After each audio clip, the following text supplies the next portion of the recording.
Hey, you have clicked the right video if you want to know about Before the Coffee Gets Cold by Toshikazu Kawaguchi. This book contains 4 stories: the lovers, husband and wife, the sisters, mother and child. Now, in the first page, instead of a dedication or something like that, it asks a question. If you could go back, who would you want to meet? And this immediately makes us think about time traveling. So, to put you in the picture, the story is based on an urban legend about a coffee shop that people can travel back in time. But there are some difficult rules applied to this time traveling that it makes it almost impossible. Everything happens over a cup of coffee, and comparing to real life, it is true that life-changing experiences can happen over a cup of coffee, and this immediately gives a basic role to coffee. I would say that this could be the philosophy of coffee. These stories are created through the coffee, and without it, they cannot exist. The author put a great effort to bind coffee and life. Also, like coffee, that some people drink it bitter and others drink it sweet.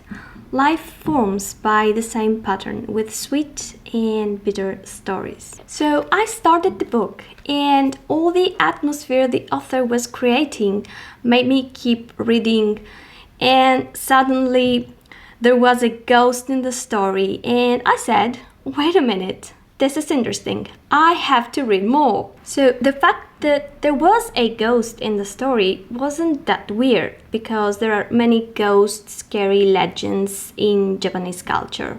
So the paranormal thing was like inherent in the story. Anyway, let's continue. There is this very important rule above all others, that when you return to the past, you have to drink the entire cup of coffee you have in front of you before it gets cold. And this is how the title connects to the book. Now, speaking in a figurative sense, one way I can translate this could be like when you have to say something or do something, it's better not to let the opportunity pass. Do it while it's warm. Don't let it get cold. But there is also something else about time. How much time it really takes us to create important moments in life and express our true feelings. Now, about the stories. The 4 stories are connected in a way. All the stories are taking place inside the same bookshop, and the same people are showing up in other stories too, except those that they are the basic characters. So in the first story, there is a couple, and after an incident between them, we find out where and how people can travel back in time. The second story involves a married couple, and it also involves Alzheimer's. And this one made me cry, because I cannot imagine how hard it is to say goodbye to a person you love so much before that person stops remembering you. It was very, very emotional. The third story about the sisters was my least favorite of all, but it gives an idea of how we can reconcile with sad events we don't have the power to change. Now, the last story was something unique about the mother and the child. It had a twist. It had a change of the pattern we were used to in the previous 3 stories, and I have to admit that I cried in this one too, because it was very emotional also. Now, about the writing style, it wasn't intricate at all. It was simple and direct. There was nothing in excess. Everything was in its place and had a limit. It was a demure writing, if I can use this word. I liked how the author presented us the inward thoughts inside the text.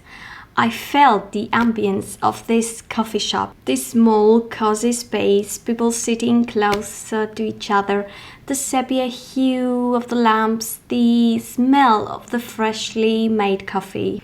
I mean, if you are a coffee lover, you can understand my feelings right now. Coffee can be a mood changer. can be a consolation. It's like someone who can feel what you're going through 100%. It was the first time I read a Japanese author and I liked it very, very much. I will definitely go for the sequel because I loved the atmosphere, and also I want to know if the author tells us about this ghost.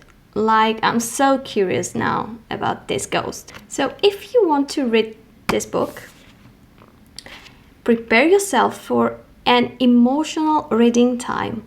Take a cup of coffee, wrap up yourself with the coziest vibe, and start reading before the coffee gets cold.